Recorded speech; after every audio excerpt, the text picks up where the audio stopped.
O lugar que é bom pra mim é onde eu quiser estar.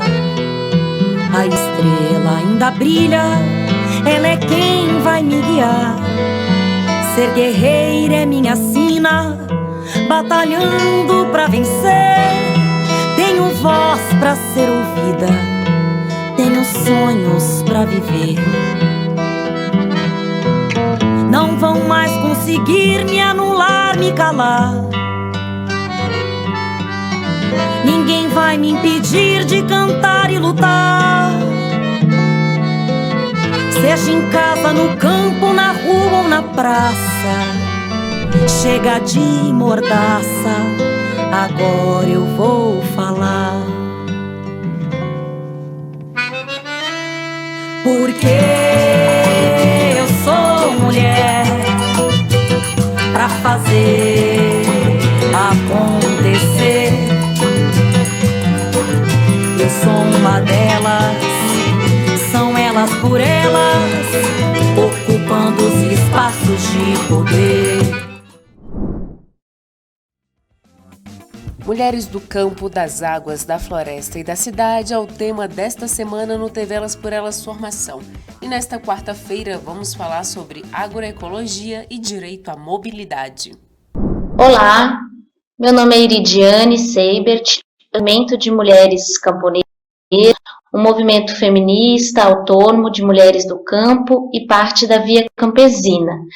Eu estou aqui hoje para contribuir na discussão sobre agroecologia e também discutir um pouco, trazer alguns dados em relação aos agrotóxicos, mas também, principalmente, apresentar uma luta e uma construção que é a agroecologia como uma proposta realmente política, para a gente garantir a produção de alimentos e garantir também uma produção de alimentos saudável e em harmonia com o meio ambiente, Eu sei que já houveram aulas, anteriores que trataram sobre o tema da terra no Brasil, a concentração da terra, o modelo, de produção e de desenvolvimento que historicamente foi constituído no Brasil, que é o agronegócio, e o que isso significa para a população brasileira, para os povos do campo, especialmente, mas também para a produção de alimentos, e como esse modelo, que foi e ainda é a aposta no Brasil, tanto do ponto de vista do governo, do Estado, mas inclusive também das elites brasileiras, nessa aposta dessa produção do agronegócio que prevê, produzir commodities, mercadorias para exportação, para geração de lucro e não a produção de alimentos, que geram alimento para o povo brasileiro e também para outros países, essa aposta desse agronegócio que tem uma forma e um modelo também de produção, que a gente chama de pacote tecnológico, um pacote tecnológico que tem várias itens, que fazem parte desse modelo de produção que também tem muito na intencionalidade de gerar lucro para as grandes corporações que são produtoras desses itens, que fazem parte desse pacote, que tem um discurso hegemônico de que a única forma de produzir alimentos possível é a partir desse modelo tecnológico. E um desses itens, e que eu gostaria de trazer aqui, e a gente aprofundar um pouco inicialmente, antes da gente entrar na discussão de agroecologia, é a gente falar sobre os agrotóxicos, Então, tem esse discurso e essa percepção de que só é possível produzir alimentos utilizando agrotóxicos, utilizando herbicidas, fungicidas, pesticidas, das mais variadas formas, de agrotóxicos, de venenos, para garantir a produção de alimentos, Desde a década de 60, com a Revolução Verde e a implantação desse pacote tecnológico, mas a gente, nos últimos anos, e especialmente no último governo, a gente tem passado por um amplo processo de flexibilização e ampliação, e eu diria, inclusive, de promoção, da utilização ainda maior de agrotóxicos no campo e na produção do agronegócio, né? E o que tudo isso impacta, né, na vida das pessoas e no meio ambiente, né? Então, a gente teve aí, e tem tido, e está vivendo, inclusive, nesses últimos dias também, um processo de discussão, de flexibilização da legislação brasileira no sentido de poder ampliar ou permitir uma maior utilização desses agrotóxicos, né? E, nesse sentido, a gente tem chamado essa flexibilização do pacote do veneno, né? Então, já existia um PL, né, uma proposta de lei de 2002, que é o PL 6299, que está sendo discutido e atualizado, já está em discussão no Congresso, para ampliar essa flexibilização. Mas, para além dessa proposta e dessa discussão no Legislativo, o Executivo já vem realizando várias iniciativas que, na prática, já está colocando em funcionamento o que se prevê nesse PL, nesse pacote do veneno, né, que a gente está chamando, né? E aí, nesse sentido do que o governo, né, o Estado brasileiro já vem fazendo, o Executivo já vem fazendo na prática, eu queria trazer aqui alguns dados que exemplificam e que deixam muito nítido essa flexibilização que já está acontecendo nos órgãos do Estado, né? Desde que Jair Bolsonaro assumiu a presidência, o número de agrotóxicos registrados no Brasil bate recordes todos os anos. Em 2019, foram 474 novas substâncias. Em 2020, 493. Até o final de setembro de 2021, 411 novos ativos já haviam sido liberados para uso no país. Então, nos últimos 4 anos, no Brasil foram liberados mais de 2.000 novos ingredientes ativos para agrotóxicos, né? Então, isso é uma chuva de agrotóxicos, tanto no meio ambiente, quanto nos alimentos, quanto na mesa dos brasileiros e das brasileiras, né? Então, isso é uma das ações, né, que o governo tem feito nesses últimos anos. E aí, nesse sentido, várias substâncias, né, agrotóxicos que foram banidos em outros países pelo alto grau de nocividade à saúde humana, como o 2,4-D, glifosato, paraquat, né, foram permitida a manutenção da utilização desses agrotóxicos no Brasil, né, também como uma forma de seguir, né, utilizando esses agrotóxicos na produção agrícola, né, mas a gente sabe que há vários estudos, já várias pesquisas que já confirmam, né, o risco e a preocupação, né, que a gente tem que ter com o impacto à saúde humana desses agrotóxicos, né.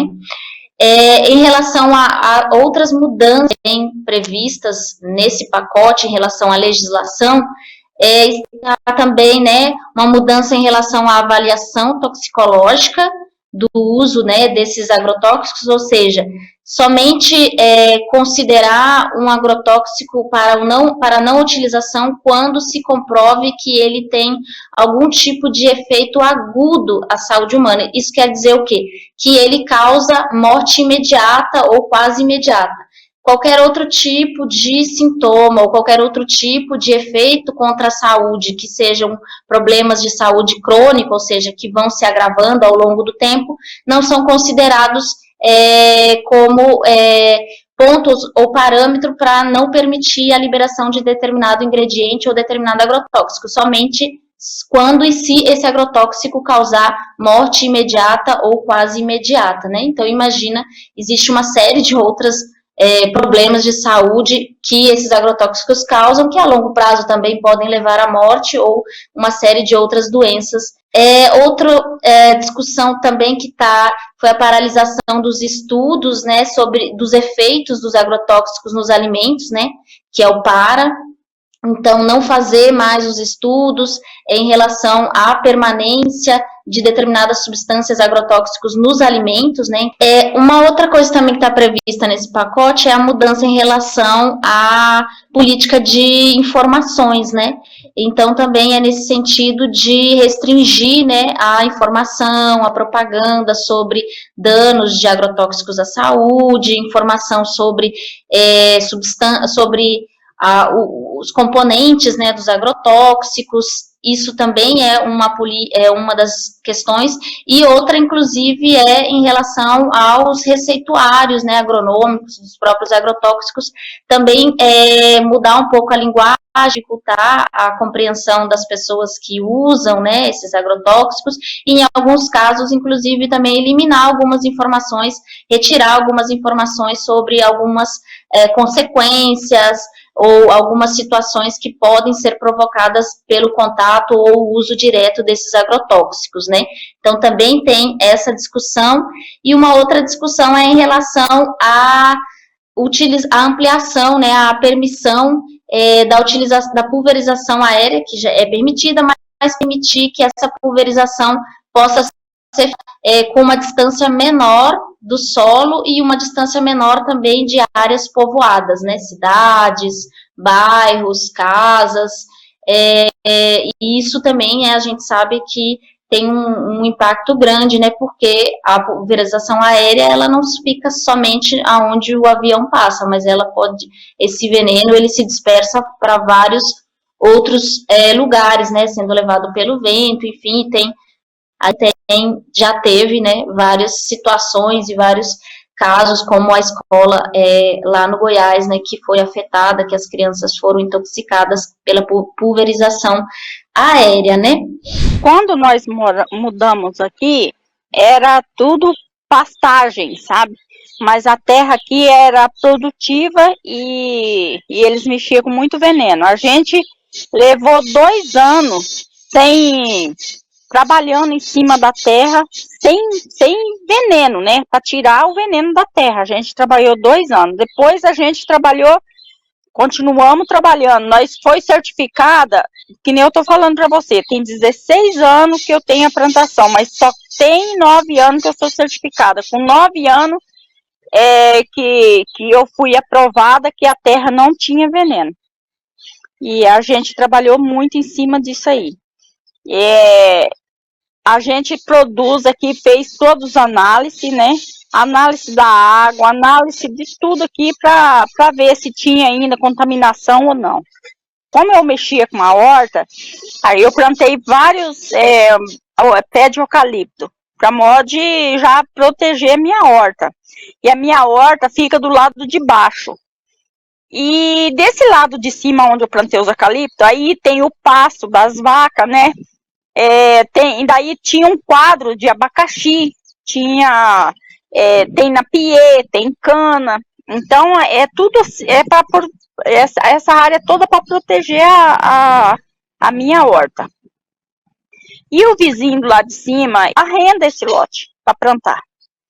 Então, o arrendatário veio e fez aplicação de veneno 3 horas da tarde, no momento que tinha muito vento, e esse veneno extragiu toda a minha área do sítio ali, da área pastagem e da área que tinha o abacaxi e os eucaliptos. Como a minha horta é longe, não prejudicou nada, mas a pastagem minha dessecou tudo, o abacaxi meu morreu tudo, e daí a gente não sabia que podia prejudicar os animais. E daí, depois de 2 dias, já caiu a vaca e já não levantava mais. E eu chamei o veterinário para vir, para fazer o exame, para ver o que estaria acontecendo. E ele me disse que a vaca tinha intoxicado porque comeu aquele capim que estava com veneno. Aí morreu 2 vacas minhas e morreu 80 cabeças de galinha. Então a gente ficou muito triste. Passou, aí a gente não quis arrumar, assim, brigar com o vizinho e tudo. A gente tinha conversado bem, falamos para eles que eu mexia com a horta, que eu não queria que ninguém prejudicasse eu, que eu vivia era da horta, a minha família vive daqui da horta, então eu não queria que me prejudicasse mais. Oi, pessoal, tudo bem?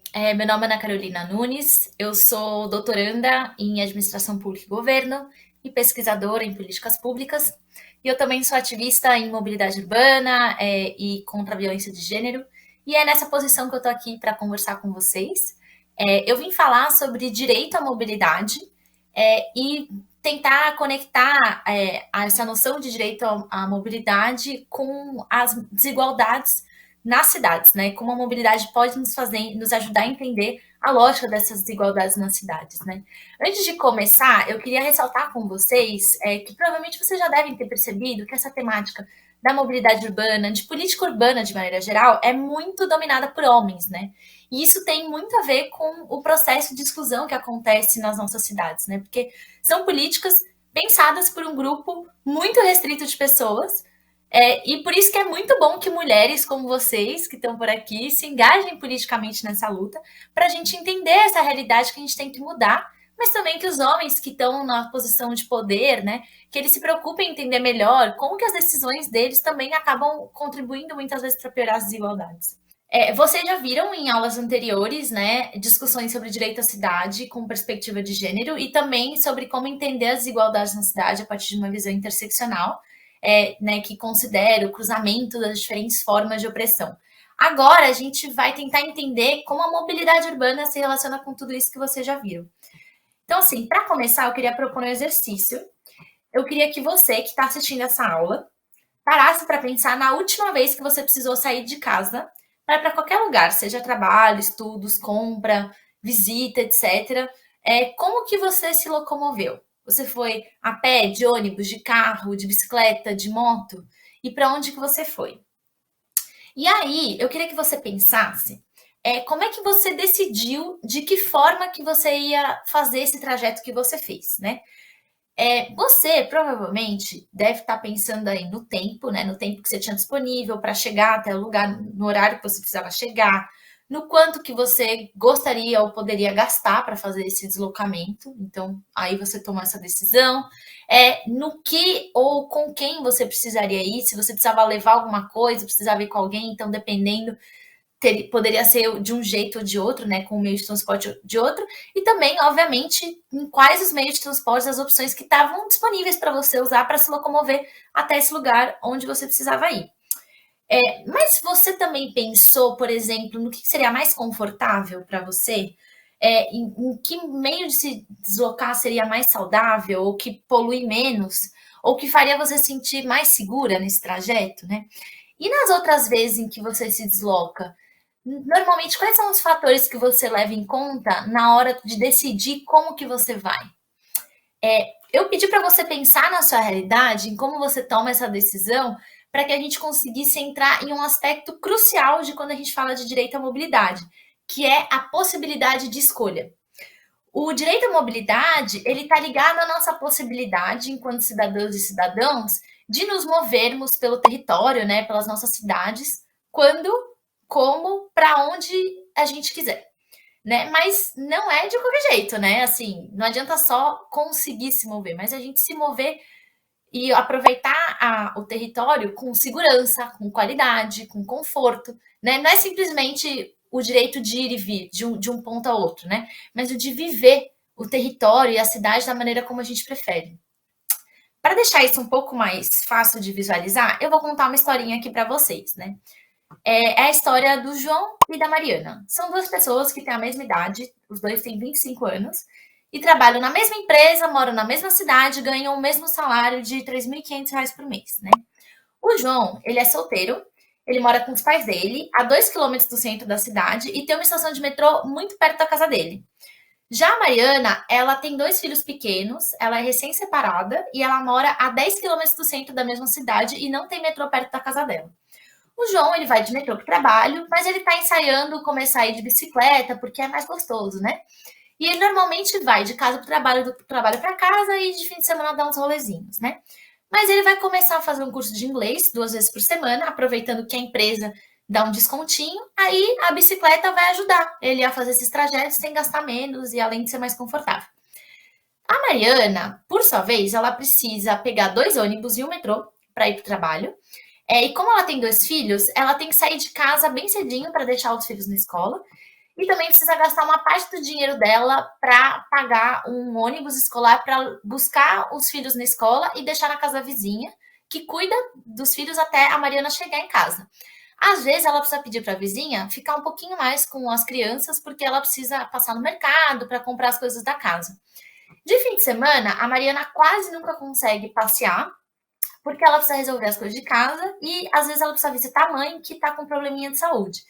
Às vezes ela passeia com os filhos, mas ela fica pelo bairro mesmo, porque ia ficar muito caro ficar levando e voltando para o centro, né?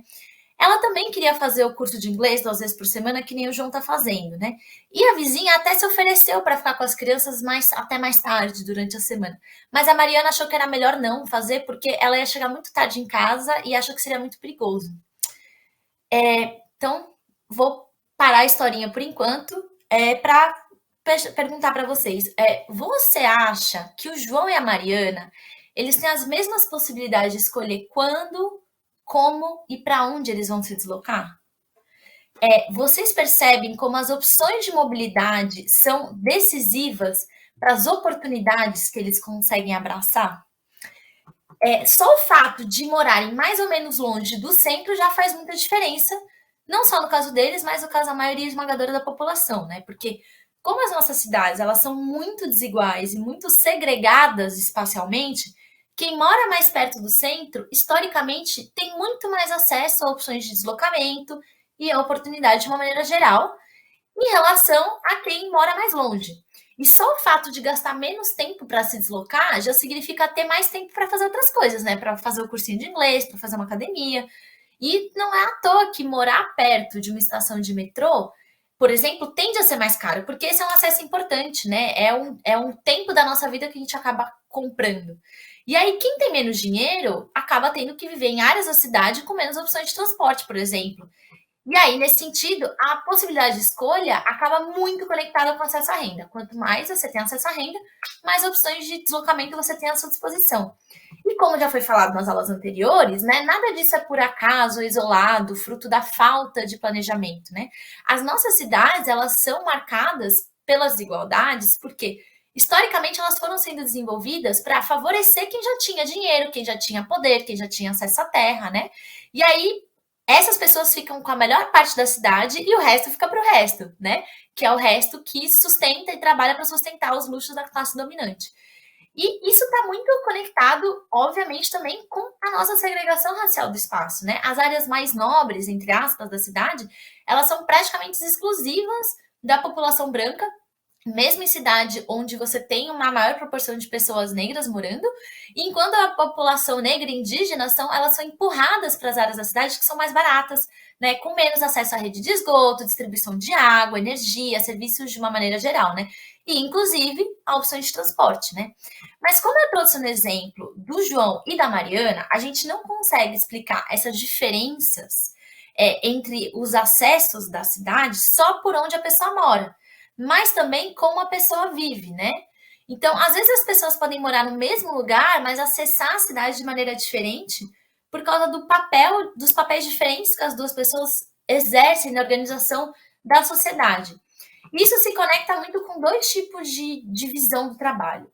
A primeira é a divisão sexual do trabalho, e aqui no exemplo fica muito óbvio com o João e a Mariana, né? Como as mulheres são mais responsabilizadas por funções de cuidado, por exemplo, a Mariana, ela cuida dos filhos e precisa eventualmente cuidar da mãe. Ela só vai poder aceitar um emprego que permita que ela leve as crianças na escola, ou ela vai ter que guardar uma parte do salário para garantir que os filhos consigam ir e voltar da escola.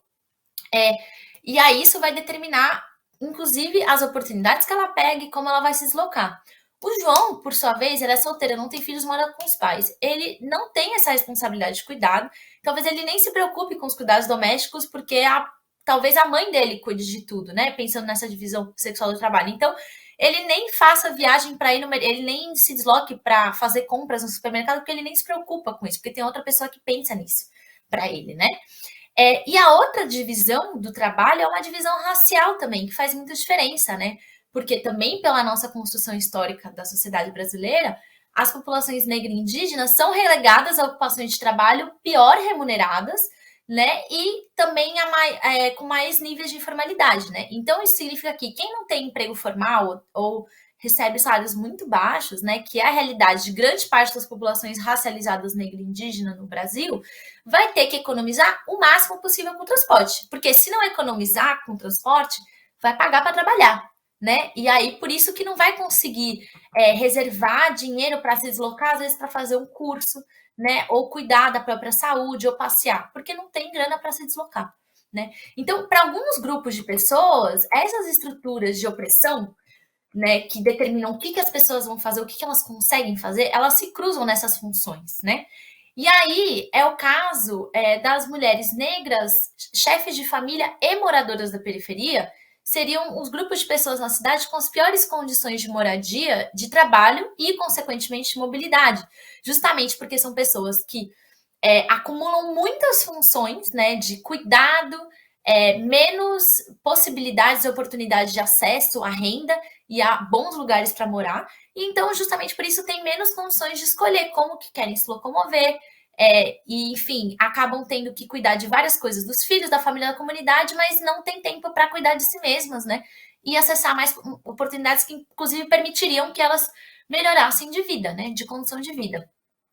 E aí eu queria aproveitar esse exemplo para trazer uma coisa que eu aprendi com uma colega minha, que é pesquisadora, chama Aide Swab, e que ela mostra nas pesquisas dela a importância de, quando a gente vai falar sobre desigualdade da mobilidade urbana, a gente complexificar um pouco mais o conceito de mulheres. Porque não adianta, porque é um conceito muito amplo, né? Então não adianta a gente só falar assim, a desigualdade na mobilidade urbana de gênero é porque as mulheres andam menos de carro e mais a pé do que os homens. Porque a categoria mulheres é muito ampla, isso vai depender muito se a mulher, por exemplo, é responsável, se ela tem filho, se ela é chefe de família, se ela tem emprego formal ou não, né? Então, uma mulher que é chefe de família, tem filhos e não tem emprego formal, ela vai ter possibilidades de se deslocar muito piores do que uma mulher que tem emprego formal e mora num lugar bom e não tem filhos, entendeu? Que mora num lugar bem localizado na cidade e não tem filhos. Né? Assim como tem algumas mulheres que elas vão ter condições de deslocamento, mais oportunidades de deslocamento, melhores do que homens, do que alguns homens que estão em uma situação social pior do que elas, né? Esses fatores que eu trouxe aqui, eles estão sempre se cruzando, né, e determinando os acessos que a gente tem à cidade e à mobilidade. Então, é por isso que é tão importante a gente ter sempre um olhar interseccional de como as diferentes formas de opressão se cruzam, como vocês viram em outras aulas, né? E quando eu falo disso, pode até parecer que eu estou tirando coisa da minha cabeça, porque não são informações assim que aparecem com muita evidência, com tanta evidência nos dados. E isso tem uma razão. Porque, historicamente, as políticas de mobilidade elas foram pensadas para duas coisas. Para garantir que a elite, que basicamente se desloca de carro, conseguisse se deslocar sem pegar trânsito e que a massa trabalhadora chegasse nos seus trabalhos de transporte público, né? Só que se você pensa em mobilidade só para isso, você não diferencia os tipos de trabalhador, você não pensa em quais são as outras funções que as pessoas ocupam no mundo, né? Como, por exemplo, as funções estão ligadas a cuidado, que eu já coloquei aqui. Então, é basicamente pensar a mobilidade para o João, né? Um homem de meia idade que vai e volta do trabalho. Então, muitos dados que são produzidos sobre como as pessoas se deslocam na cidade, eles nem diferenciam gênero e raça. Então, a gente não tem que saber, não tem como saber sobre essas desigualdades na mobilidade urbana, né? Se tem um segmento da população que está se deslocando menos, que está deixando de se deslocar, ou perdendo muito tempo e dinheiro nos deslocamentos, né? E se a gente não tem esses dados, também é um reflexo de como essas desigualdades não são sequer problematizadas entre quem pensa a política de mobilidade urbana, que pensaria tipo, a gente precisa entender se tem desigualdade, se as pessoas estão tendo mais oportunidade de usar esse ou aquele meio de transporte, né? Até porque a mobilidade urbana, ela ainda não é de fato encarada como um direito por quem faz essas políticas. Isso se reflete nas próprias políticas públicas, né? Por exemplo, nos planos municipais de mobilidade urbana, que são um conjunto de planos que as cidades precisam fazer para determinar como elas vão melhorar a mobilidade, eu e uma colega, a Marina Pereira, a gente olhou todos esses planos e nenhum deles se propunha a enfrentar a desigualdade de renda, raça e gênero, ou seja, a ter políticas para que as mulheres, a população negra e pessoas excluídas socialmente tenham as mesmas oportunidades de acesso à mobilidade urbana que as classes mais privilegiadas têm. Então, voltando àquela reflexão inicial, né, sobre o que faz vocês escolherem como que vocês vão se deslocar. Tem duas categorias de variáveis que a gente falou e que a gente pode pensar. A primeira é uma dimensão que é mais objetiva, né? Que seria quanto custa para fazer um deslocamento, qual a distância daqui até lá, quanto tempo que leva, enfim, se você consegue chegar em algum lugar usando um tipo de transporte. Essas variáveis a gente consegue até calcular, porque dá para captar isso por pesquisas e dados que já existem sobre custo, tempo e distância. Né? E é assim que a gente entende. Tem muito mais pessoas em uma situação parecida com a da Mariana, que leva um baita tempo para conseguir se deslocar, do que a do João, que tá tranquilo, vai e volta, consegue fazer outras coisas, né? Só que a gente não conseguiria dar rosto para a Mariana e para o João, porque a maioria desses dados não tem informação sobre gênero e raça, pelo menos junto, né? Então não dá para saber como essas desigualdades impactam pessoas diferentes como o João e a Mariana. Né? E a outra categoria daquilo que você pensa quando você vai se deslocar, como você toma essa decisão, são dimensões subjetivas, né? Quando eu perguntei se você pensa, antes de se decidir como se deslocar, sobre se você se sente confortável, segura, se o transporte é mais saudável, se polui menos, essas são dimensões assim que não dá para você medir com dados, né? Não dá para captar essa informação, esse fator por dados objetivos. Precisa entrevistar, conversar, conhecer a opinião das pessoas. A gente precisa ouvir a experiência das usuárias, por exemplo, para entender por que algumas pessoas deixam de se deslocar ou mudam seus trajetos, por que deixam de usar uma passarela às 11 da noite, né? Porque elas têm medo de ser assaltadas. Por exemplo, por que a Mariana deixou de fazer o curso de inglês? Porque ela chegaria muito tarde em casa e ela acha que é inseguro. Essa é uma percepção subjetiva e ela acha que pode ser assaltada ou sofrer assédio nesse caminho à noite. Só que se ninguém conversa com a Mariana, não dá para saber isso, né? E tem outros fatores, por exemplo, por que a Mariana paga uma van para os filhos voltarem da escola, em vez de eles voltarem a pé sozinhos? Porque ela tem medo deles serem atropelados, né? E aí isso acarreta mais um custo na vida delas e aí ela acha que é melhor pagar do que correr esse risco, né? Então, é por isso que, no caso, principalmente de mulheres, né, como a carga pesada das tarefas domésticas nos limita a fazer coisas mais longe de casa, tem outros exemplos de coisas que poderiam ser captadas assim. Por que um casal homoafetivo deixa de passear, ocupar um determinado espaço da cidade, né? Por medo de ser agredido por pessoas intolerantes, ou porque um jovem negro pode deixar de passar a pé por um determinado bairro nobre por medo de ser assediado pela polícia, ou uma pessoa com deficiência que simplesmente não consegue sair de casa sozinha porque o bairro é inacessível, né? Esses são elementos essenciais da vida das pessoas e que acabam sendo muito determinantes para a maneira como as pessoas vivem a cidade, né? Para a gente tomar a decisão de como, quando e para onde a gente vai, né? Só que esses fatores nem sempre são considerados porque as políticas de mobilidade urbana ainda são pensadas para pessoas padrão. São pensadas para um monte de João e não considera praticamente nada da vida das Marianas, né? Na aula de hoje, você acompanhou uma discussão sobre agroecologia e direito à mobilidade. Anote na sua agenda que o tema de amanhã é políticas para as mulheres do campo, das águas, floresta e cidade.